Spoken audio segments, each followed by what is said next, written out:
Yes. 5, 4, 3,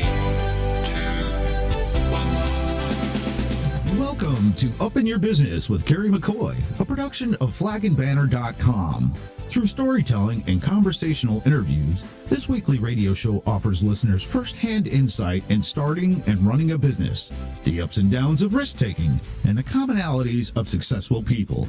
Connect with Kerry through her candid, often funny, and informative weekly blog, where you'll read and comment on life as wife, mother, daughter, and entrepreneur. And now it's time for Kerry McCoy to get all up in your business. Like Jason said, I'm Kerry McCoy, and it's time for me to get up in your business. Before we start, I want to introduce my co-host, who you just heard from, Jason Malik, from Arise Studios in Conway, Arkansas. In an effort to accommodate today's guest, this show has been pre-recorded at an earlier date.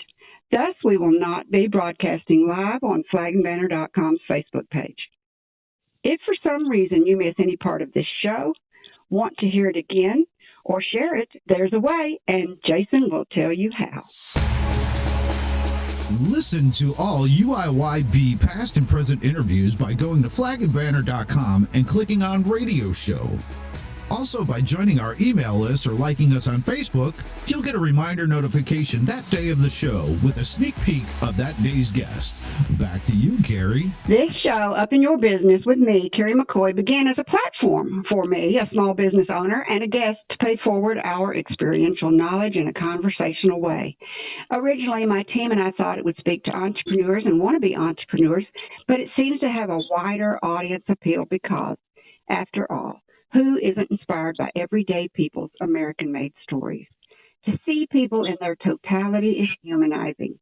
We all thirst to connect to make sense of an overcomplicated world, and on this show, we have the luxury of time to go deeper than a mere soundbite or headline. And, as always, we learn something. It's no secret that successful people work hard, but other common traits found in many of my guests are the heart of a teacher, belief in a higher power, and creativity, because a successful life or business in of itself is creative. My guest today, number 6, Hoop Green, is only the 15th woman to don the Harlem Globetrotters red, white, and blue uniform.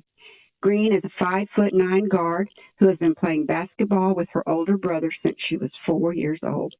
In high school, she led her team to 2 state championships and was ranked among the best athletes in the world. Before joining the Globetrotters in 2017, she played professionally overseas. Listen today and get the inside scoop on life as a professional basketball player and Harlem Globetrotter.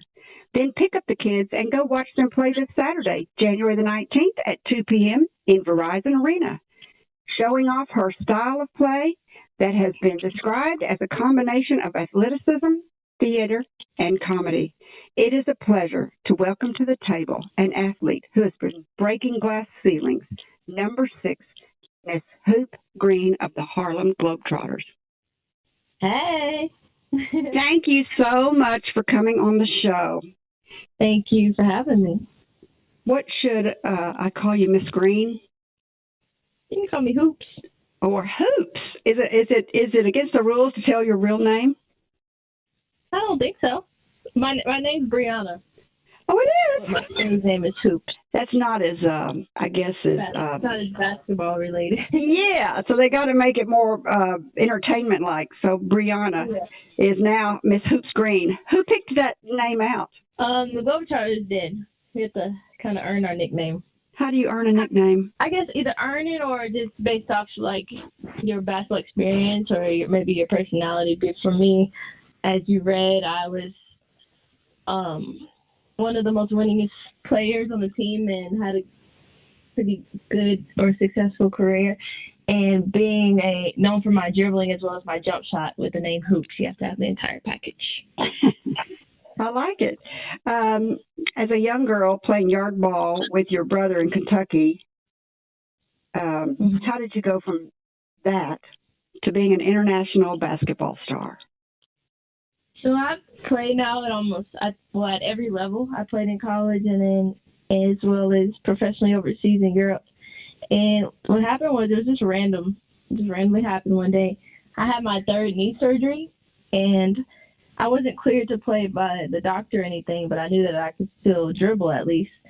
And I was just bored, so I just recorded myself dribbling, and I posted it on video or on Facebook. And the video went viral, and everybody was tagging the Globetrotters and how I should try out for the team.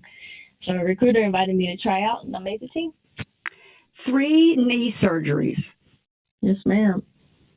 How do you ever get over something like that to play for the Globetrotters? I would think that would kind of ruin your career. Yeah, you would think. It's definitely hard, and there were 2 of them were ACL, so it's a pretty big knee surgery. And I definitely questioned myself and whether I wanted to continue to play basketball or not by my second one, and then when I had the third one, I was just like, wow. So the way it just happened was I didn't want to end my career in those terms. I wanted to be on my own terms, and I just knew that I wasn't done yet. Did you get the injuries from on the court playing basketball? Yeah, they were both on the court. Did you fall like on your knee or tear it, or how do you get an ACL injury? So the first one, I was in the air. I jumped up in the air, and the girl undercut me, and I landed awkward, and I tore my ACL the first time. And the second one, another girl stepped on my foot. So my body went one way, but my knee stayed there, and that tore my other leg, my other knee. Oh, so it's 2 different legs. And Yep. so you must have been in a cast or in a knee brace when you went viral playing basketball. Is that right? Yeah, I definitely had to wear a nice knee brace and sleeves. So Everybody was like, look at what great shots she's making while she's in a cast. She's still out playing basketball. This girl's got a lot of heart. Somebody at the Harlem Globetrotters needs to come and interview her. Is that kind of what happened? Well, kind of, yeah. I mean, I just posted the video, and everybody was tagging the Globetrotters and how I should try out, so that's kind of how it happened. What was in the video that made it so interesting that it wanted to be shared and tagged so much? I don't know, because I know I've done way more extravagant things. I guess it was just the fact that I never posted any of my videos on Facebook, and maybe they hadn't seen that before, or I don't know what was so special about it, but everybody seemed to enjoy it. That's good. So if you were to now go and look at it, would you look at it under your name, Brianna, or would you look at it under Hoops Green? Probably Brianna, because I wasn't even with the team yet. What are your parents like? What are my parents like? Yeah, are they big football, basketball fans? I mean, they enjoy watching basketball because me and my brother have always played. But my dad, he's known for, he got a scholarship, a wrestling scholarship. So he's a really good wrestler, and he's a wrestling coach. He also is really good at karate. He still does it now, and he used to train us when we were growing up. My mom, she like I said, she likes watching us, and my little brothers and sisters play sports. So they didn't play basketball, but they enjoy watching it. Boy, they sound like they're very athletic, though. How tall were you in middle school? How tall was I in middle school? You're 5'9" now, which isn't real tall for a basketball player. Were you 5'9" in the 7th grade also? No, I was I don't know how tall I was. Maybe like 5'5". It seems like a lot of people, tall people, end up having their big growth spurts when they're in junior high. Yeah. Or middle school, I should say. Probably. I mean, I'm not tall. I'm not short though for a woman, but I feel like I'm just average. Do your parents come to many of your games? You said about your brother, I always looked up to my big brother, who was always playing basketball. Growing up, I always wanted to follow his lead. He's now my biggest fan, supporter, and best friend. Mm-hmm. Does your family still come to your games? Yeah, so I mean, if I happen to play near where they are or in that town, they'll definitely come see me. But I travel all over, so they can't make every game. Yeah, I can imagine. What's your brother doing now? Is he playing basketball? He still plays. I mean, he plays for fun. He has a nice job, but yeah, he still does it for fun. I bet he's very proud of you. Yeah. Okay, this is a great place to take a break. When we come back, we'll continue our conversation with Hoop Green, number 6 of the Harlem Globetrotters. We'll look behind the curtain of what it's like to be a Globetrotter, learn about playing basketball abroad, and how it feels to be a woman in a predominantly male sport. And last, we'll get her tips on how other young enthusiasts who may want a career in sports should pattern their life. We'll be back in a minute. Boost morale and patriotism with a new flag or flagpole from Arkansas's flagandbanner.com. We have poles, hardware, accessories, maintenance support, installation, and custom flags. We have flags of all kinds. For the sports enthusiast, the world traveler, or history buff, we have them all. Bring in your old flag and get $5 off a new one. Consult the experts at Arkansas's flagandbanner.com.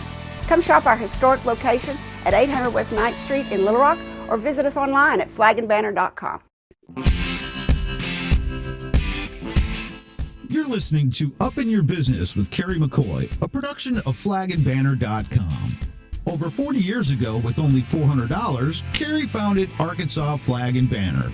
During the last 4 decades, the business has grown and changed, starting with door-to-door sales, then telemarketing, to mail order and catalog sales. And now, a third of their sales comes through the internet. This past year, Flag and Banner added another internet feature, live chatting. Over time, Kerry's business and leadership knowledge grew. As early as 2004, she began sharing this knowledge in her weekly blog. In 2009, she founded a nonprofit Friends of Dreamland Ballroom, and in 2014, Brave Magazine.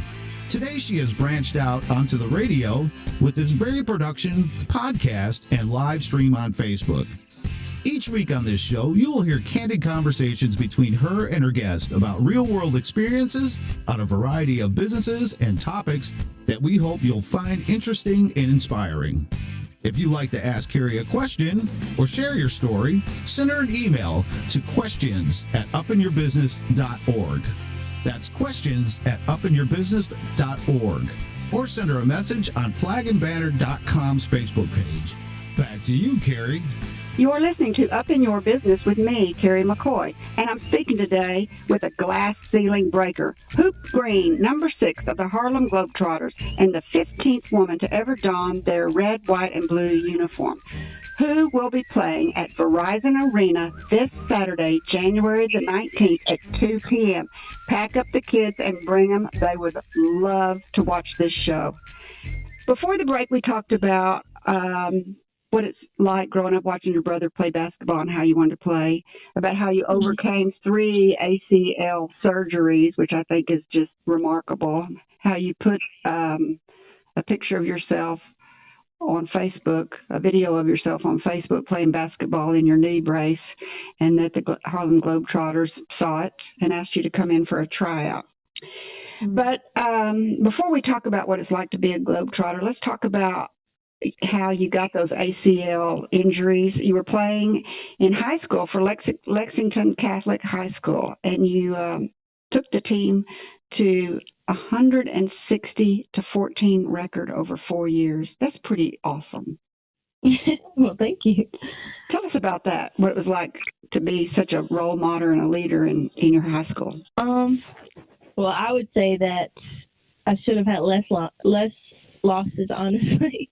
But 14, you only had 14. I'm not satisfied with it. Boy, that is just like a competitor.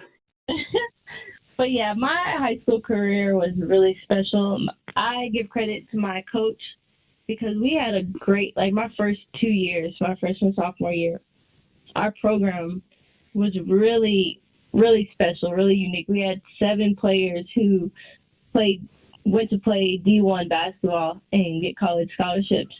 And we had a really great coach who knew how to get the best out of us. So high school was just really fun. You had 2 state championships. You were ranked one of the best players in the country.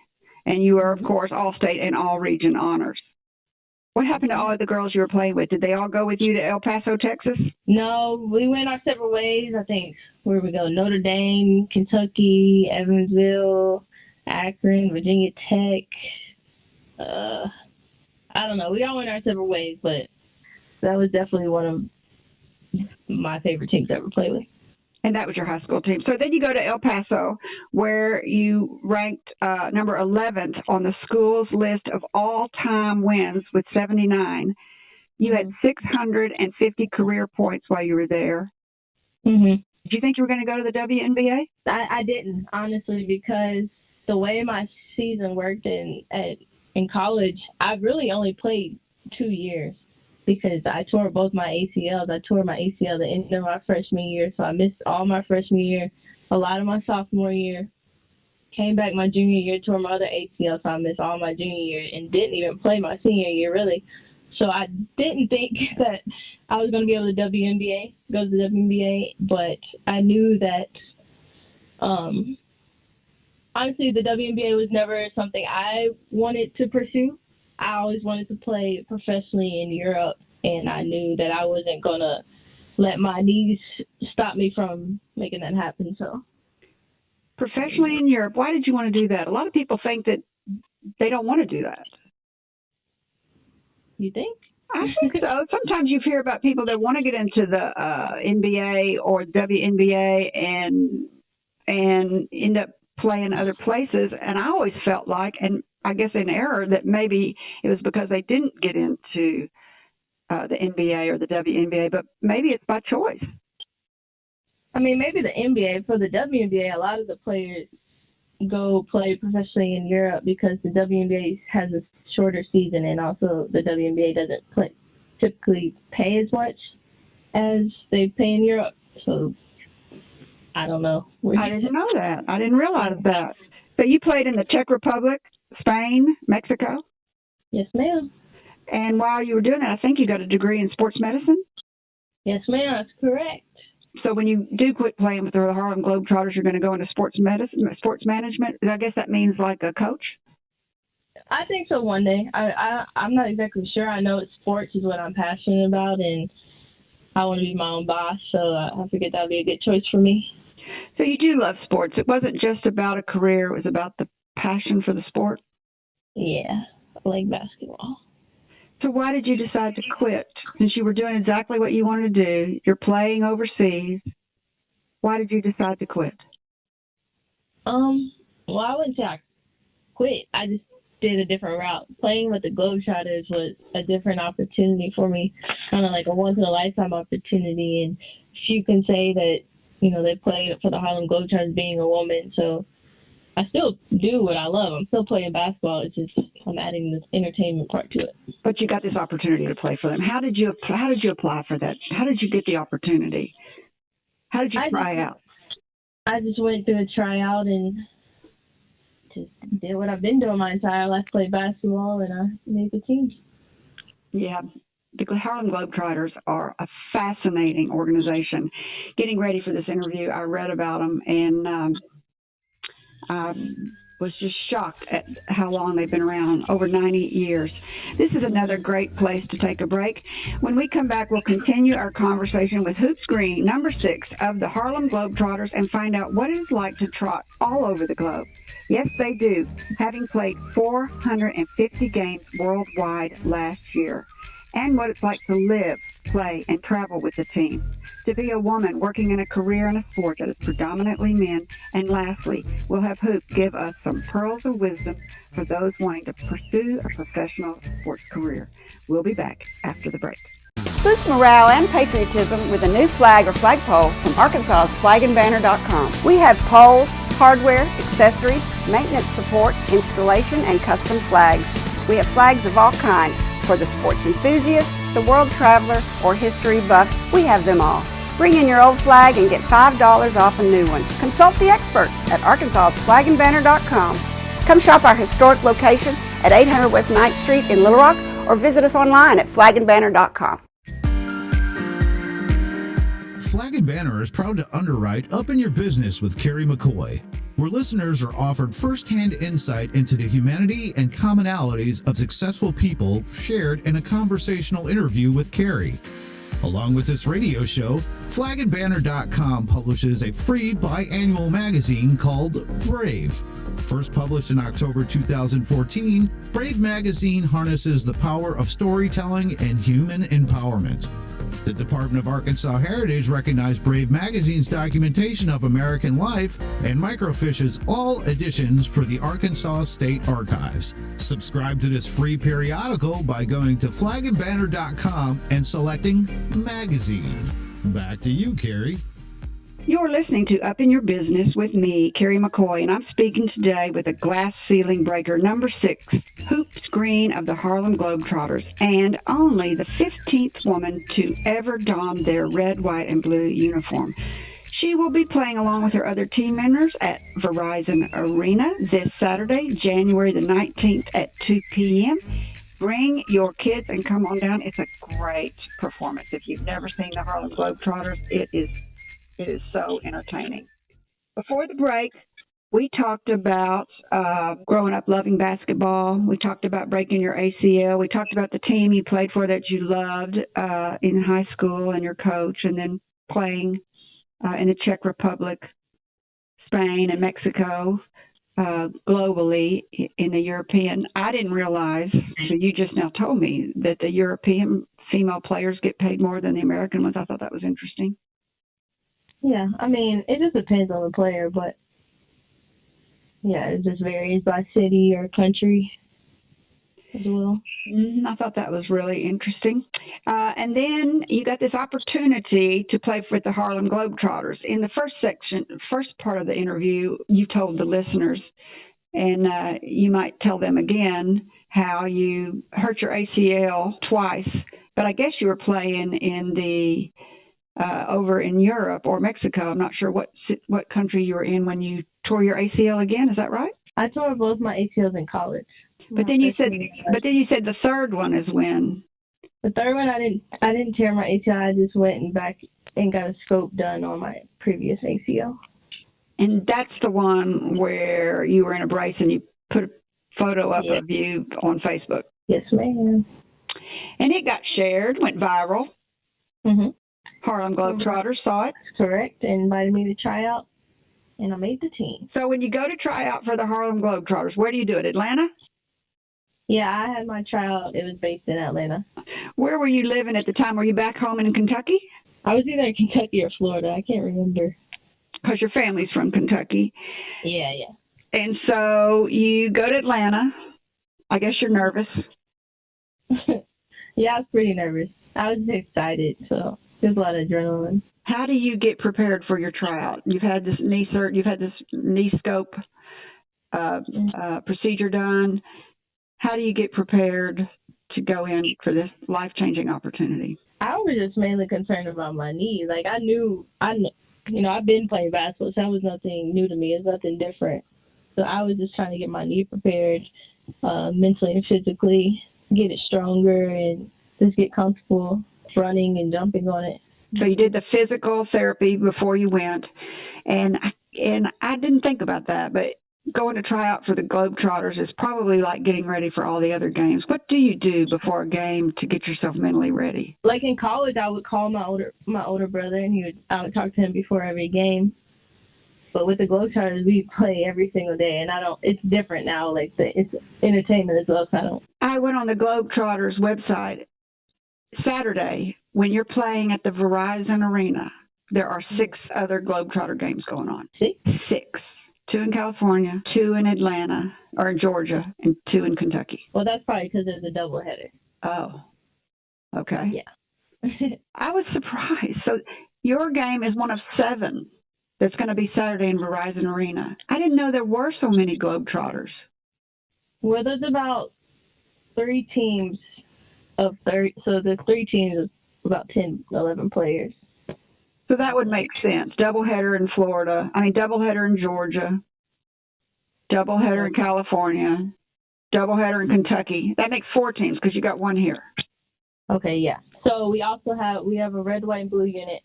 So we cover more bases. And then sometimes we have a team that breaks off, and which creates another unit. But we'll go back to just having 3 units. So do you always travel with the same group of people? Yep. And is that, pardon me? Typically. Is it like a family of people that travel together? Are we like a family? Yeah. Do y'all feel like a family that travels together? Yeah, definitely. We're around each other all the time, like almost 24/7. So I consider those guys as brothers. And we treat each other like a family. It's a lot of fun. You're the only girl on the team, I guess? Well, we have only one girl per unit, so you'll never see more than one girl at a time. So every one of those teams has one girl? Yes, ma'am.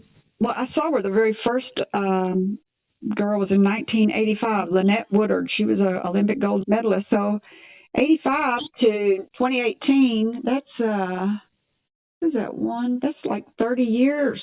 There's only been 15 of y'all. Over 30 years, and yet you're saying there's 3 right now. There's more girls now. I'm the 15th, but there's other girls that came behind me. So they've started really stepping up their game, hiring women, I guess, in the last few years. Because 15 women when you were hired, you were the 15th, mm-hmm. and it started in 1985. They must have had a long stretch or something where they didn't hire women. Yeah, I think it was like 9 years or something where they didn't have any. So you go down there and you try out. And how long do you have to wait till you find? And you did good, I suppose. You did a good job on your exhibition, and so you go home. Everybody tells you great. You go home, and how long do you have to wait? Well, after I was done with the tryout, one of the recruiters came up to me immediately and was like, "You definitely have a spot on this team." So I kind of knew, but it wasn't until, he basically told me then, but then I signed the contract later. So you didn't have to sit around and worry about waiting a long time. That's nice. Yeah, I was pretty confident that I was going to get it. You see all these young men who try out for football that they go to do the tryouts, and then they have to sit around and wait for the phone call, and how nerve-wracking it is. Yeah, I can definitely imagine. Mm-hmm. So as a woman, could you have a family? Could you have young children? Could you be a Harlem Globetrotter and play any other professional basketball team and do that? Well, TNT, one of the girls on the team, just had a baby about not even a year ago. So she just had a baby, and she made it back to the team. She didn't miss a beat, and she's making it work. So does the baby come on the road with you, or does she have a husband at home, or a mother, or support staff? How does she make it work? I know she's married. I'm sure she has a good support system to make it work. I don't know her personal life, but I know she's married, and I know she makes it work. It's even hard for men who play professionally to keep a relationship going. I can just imagine how hard it would be for a woman, and not because of any physical limitations, just because emotionally, I would think, having a baby and then going off to play basketball emotionally, speaking it for me with my children was, would be kind of hard to do. But, I guess it's just, I don't know. You do it? Yeah. Yeah, I don't know. I don't have kids, so I don't know. But so you think you can do it? So if you're speaking to other young women out there that are into sports and want to do and want to play sports professionally, come on, do it. You can do it. You can keep all the balls in the air. You can make it all happen. Yeah, I'm doing it. Women are breaking barriers every day, so if it's something you're passionate about, then why not? That's right. Describe a day at the Globetrotters. I see where y'all travel all the time. So describe what it's like to be a Globetrotter and what your day is like. So for me, I would wake up, probably go get breakfast, may go lift weights. Then we'll head to the gym about 3:30. We'll practice for about an hour and a half.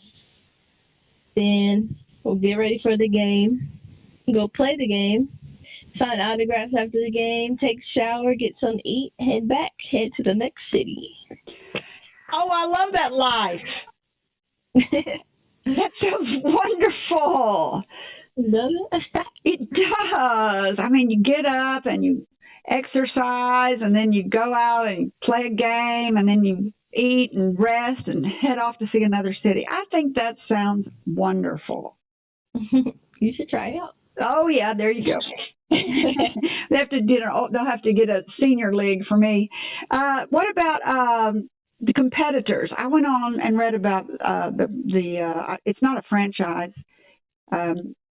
It's called, pardon me?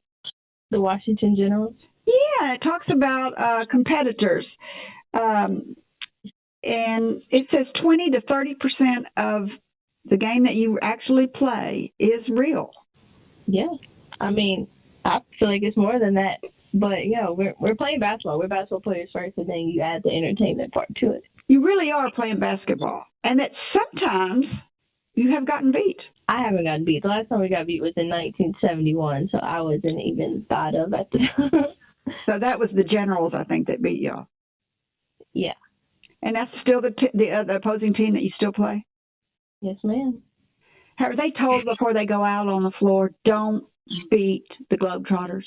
I don't see that happening. I think they try to win, but it's just a matter that we're adding all these tricks and extraness to it that it makes it difficult to beat us. Prior to the formation of the NBA, the Globetrotters actually competed in tournaments. And on the Wikipedia page, it said that during the World Professional Basketball Tournament in the 1940, the Globetrotters won. Yes. And we used to play against professional teams like in the NBA, and we won. We beat them. In 1948, they beat the Los Angeles Lakers. Mm-hmm. And it got everybody upset. It got everybody upset. They thought it was a fluke, and then they played them again, and they beat them by a bigger margin. I didn't read that part.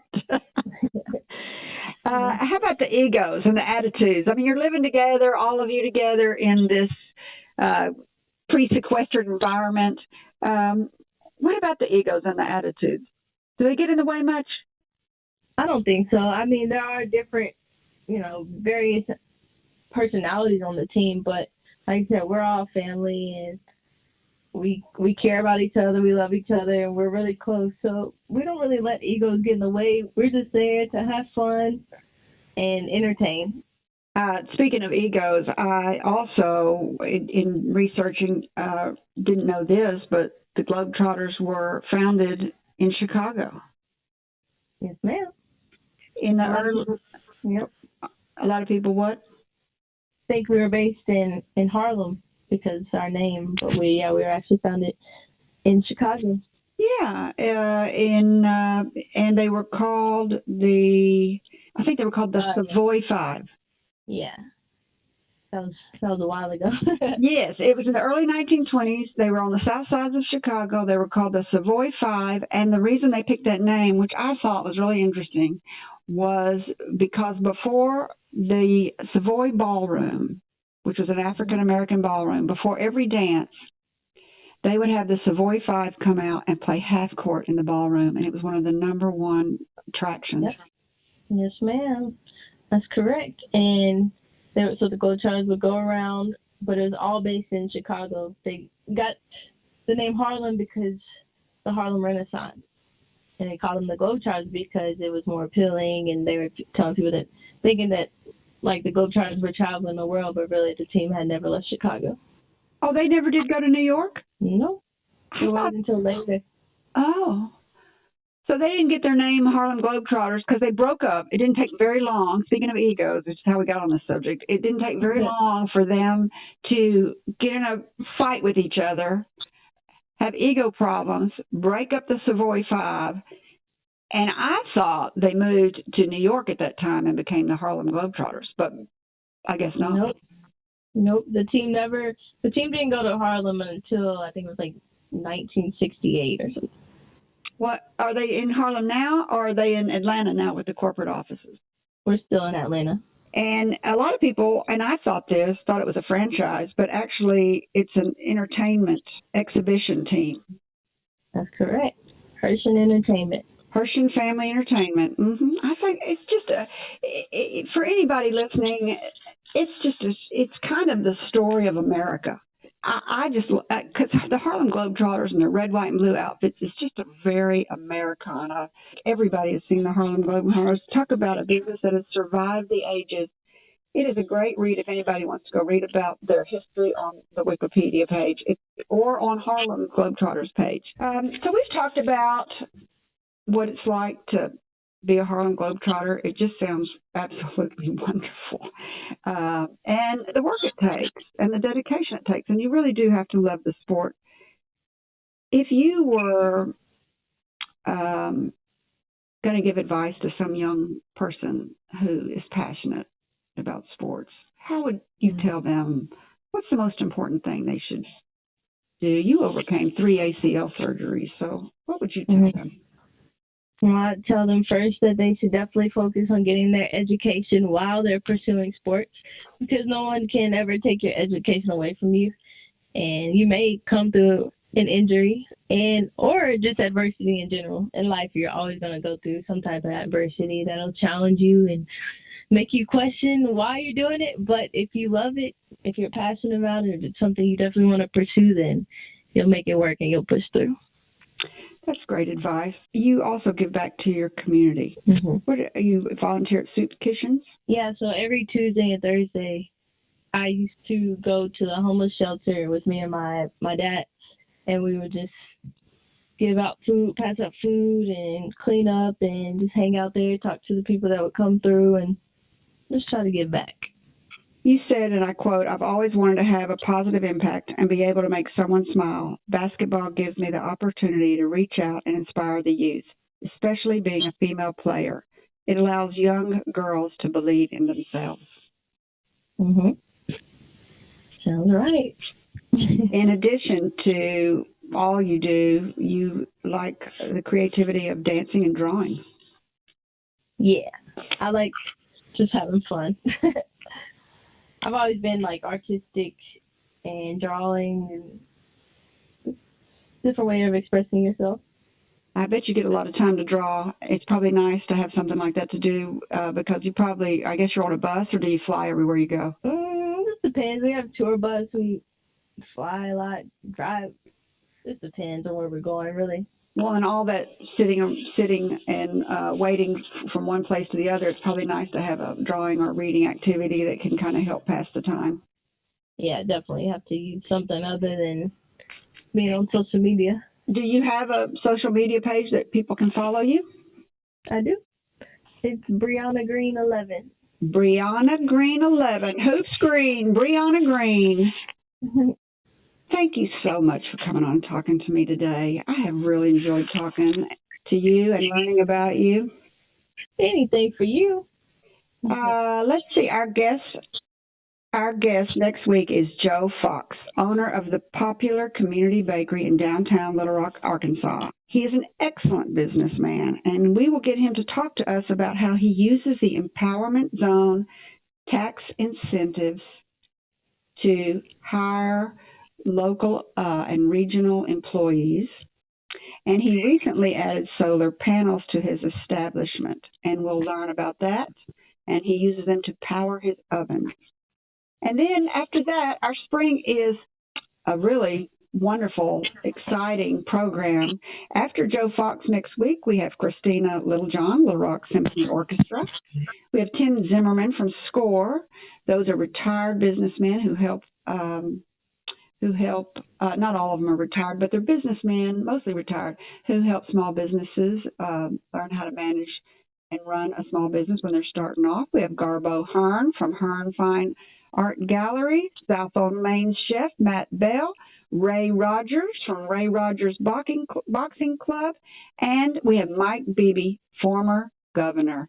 And after that, we have Janet Carson, Cooperative Extension Service and contributor to the Arkansas Democrat Gazette, and Dr. Chris Shoemake, a local plastic surgeon. It's going to be a great spring. I look forward to interviewing all of these people. Hoops Green, thank you again for joining me and my listeners. No problem. Thank you for having me. Good luck tomorrow night. Take care of yourself. Be safe out there on the road. I look forward to seeing you the next time you're in town. I'm definitely going to come down there and see you. All right, come check us out. And last, to our listeners, thank you for spending time with us. If you think this program has been about you, you're right. But it's also been for us. Thank you for letting us fulfill our destiny. Our hope today is that you've heard or learned something that's been inspiring or enlightening, and that it, whatever it is, will help you up your business, your independence, or your life. I'm Kerry McCoy, and I'll see you next time on Up in Your Business. Until then, be brave and keep it up. You've been listening to Up in Your Business with Kerry McCoy, a production of flagandbanner.com. If you miss any part of this show or want to learn more about UIYB, go to flagandbanner.com and click on Radio Show, or subscribe to her weekly podcast wherever you like to listen. All interviews are recorded and posted the following week with links to resources you heard discussed on today's show. Kerry's goal is to help you live the American dream.